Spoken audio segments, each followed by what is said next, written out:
חזרנו, ואנחנו שואלים האם יש לכם כבר את ערכת הזהב במכונית. מה זו ערכת הזהב?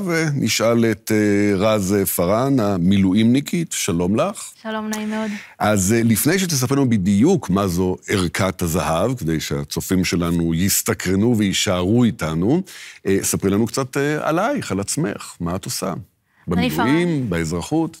אני בת 24, במילואים אני לוחמת, התחלתי בחטיבת החילוץ וההצלה, בגדוד שחר, ובאזרחות אני מנהלת סושיאל, והיוזמת של ערכת הזהב, שזו ערכה שהיא מצילה חיים בתאונות דרכים. אז כבר לקחת אותי לשם. טוב, אז ספרי לי על הערכה הזאת. מהי אותה ערכת הזהב, מה יש בה, ואיך הגעת לעשות אותה? אז הכל באמת התחיל כשהתנדבתי במד"א, בגיל 16, יצא לי להגיע להמון תאונות דרכים קשות, ולצערי זיהיתי דבר שקורה בכל תאונה. המון אנשים כמוני וכמוכם, ישראלים טובים, מתאספים מסביב, רוצים לעזור, רוצים לטפל בנפגעים, לרוב אין להם ידע וכלים מתאימים, ולפעמים במקום לעזור הם רק פוגעים. הייתה תאונה אחת שממש שינתה לי את החיים, זו הייתה תאונה שנפגעו בבעל ואישה, הבעל נפצע קל, אשתו נפצע קשה, והוא ניסה להרים אותה, דבר שאסור לעשות, וכתוצאה מהדבר הזה היא נותרה משותקת. ומאותו רגע החלטתי שאני הולכת לעשות הכל כדי להציל אפילו חיים של אדם אחד, שכל אדם הוא עולם ומלואו. אז חקרתי, וזיהיתי שאין אף ערכה שמיועדת להציל חיים בתאונות דרכים. יש ערכות גדולות, יש ערכות קטנות, אבל אין ערכה עם המוצרים הספציפיים שישמשו אותנו, אזרחים ללא ידע בעזרה ראשונה, להציל חיים. אז פיתחתי כבר לפני 7 שנים, עם מומחים, את ערכת הזהב, שאני אראה לכם עכשיו מה יש בתוכה. 7 שנים, רק כשהיית בת 12? הייתי בת 16. אבל כן, זה היה החלום שלי, וזה התגלגל לאורך השנים, זו הערכה שיש לנו היום. השקתי אותה לפני 1.5 שנה, ואני גאה להגיד שהיא כבר הצילה 2 בני אדם בשנה החולפת. נראה לכם עכשיו מה יש בפנים. מה יש בפנים באמת, כן. אז ככה, קודם כל מנפץ שמשות לרכב, לחילוץ לכודים, פשוט מצמידים את הדבר הזה לחלון, והוא מתנפץ בבטיחות, ככה אפשר גם לחלץ את עצמכם וגם לחלץ אחרים. יש מספריים חזקים, המון אנשים מהם נחנקים מהחגורה. כל מה שצריך לעשות זה לחתוך אותה ולהציל חיים בשנייה אחת. כפפות להגנה אישית, יש חוסם עורקים, לעצירת דימומים פורצים, יש תחבושת אישית, ויש חוברת הדרכה עם ברקוד שמוביל לסרטוני הדרכה. כמובן שכשיש תאונה מתקשרים למגן דוד אדום והם מנחים בדיוק מה לעשות, ויש פה גם הסברים מאוד פשוטים, מה מותר ואסור לעשות. הערכה קטנה, היא קומפקטית, רציתי רק את המוצרים הספציפיים, ומיועדת להיות בתא הכפפות. ואיך אפשר להגיע אליה, לרכוש אותה? אפשר לרכוש אותה דרך אתר ערכת הזהב, מהאתר שלנו יש משלוחים לכל הארץ. כמה זה עולה? היא עולה 149 שקלים. וזה מציל חיים. מציל חיים. אז זה שווה. מה קרה עם זה כשהיית במילואים?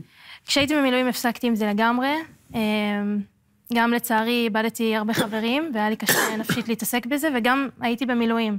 מבחינתי זה לא היה חשוב כמו שזה עכשיו, והאמת שפגשתי אח של חטוף, שהיה באחת ההרצאות שלי, והוא אמר לי, הוא שאל אותי על הערכה, ופתאום זה שינה לי את כל מה שחשבתי, והוא אמר לי, מה, הערכה שלך מצילה חיים, תמשיכי עם זה. וזה ככה מה שגרם לי להתאפס על עצמי עכשיו ולהמשיך. ואיך את מגבשת את כל החלקים? את מביאה מסין? את מביאה מאיפה? חלק מישראל, חלק מסין. והחות'ים לא מפריעים למשלוחים שלה? תראה, כרגע לא, אני פונה אליכם גם החות'ים, לא להפריע, כי זה מציל חיים. ואם יורשה לי, אני אגיד עוד דבר אחד בכובע שלי כלוחמת, אני חייבת. אני הייתי כאן באולפן הזה לפני בערך 8 חודשים, אחרי בג"ץ אנשים לסיירות.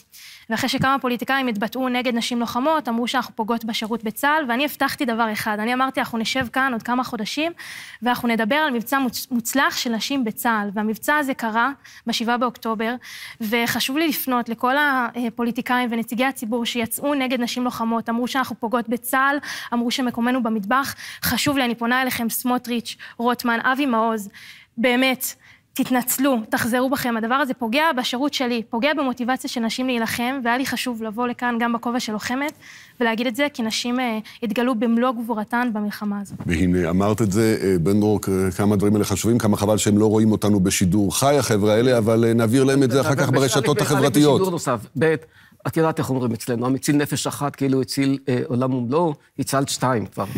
הצלת 2, זאת אומרת, כאילו... זה עם ערכת הזהב, זה עם ערכת הזהב. אתה לא יודע מה היא עשתה במילואים.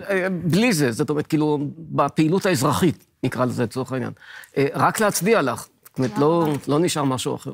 את יודעת, אני חברה בפורום דבורה, שזה פורום שמקדם נשים במדיניות חוץ וביטחון, ומתעקש על הנרטיב הזה של הלוחמות בצה"ל, ונלחם בעבור זה.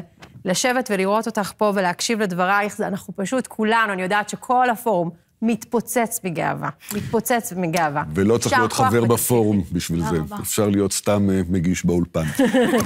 תודה רבה שבאת. תודה רבה לכם על ההזדמנות. תודה.